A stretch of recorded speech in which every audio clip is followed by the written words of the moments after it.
morning mga koys, araw ng Lunes. Baka hindi na naman kayo magsipasok. Pairali nyo na naman yung hangover nyo. Pumasok kayo, mauyakoy na lang kayo sa site. Maglaro tayo ng tago-taguan. Magtago-taguan sa site, tago sa kisame. CR ng sunod-sunod, 15 minutes sa loob ng CR. Masusurvive mo yung maghapon na yan.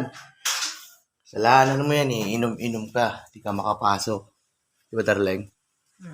My goodness. Go. Oh, mga koys, araw ng Lunes, alam nyo na ha. Pasok kayo kahit may hangover. Huwag nyo pairalin ang katamaran nyo. Kagaya nga ng payo ko, magtago ka sa CR. Patulog ka sa kisame. Tapos ganyan ang gawin nyo pag araw ng Lunes.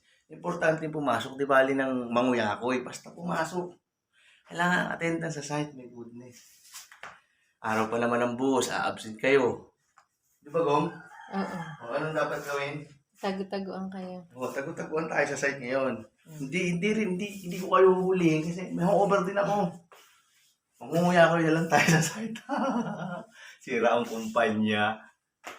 Okay, nago. Nagturo ka pa, ha?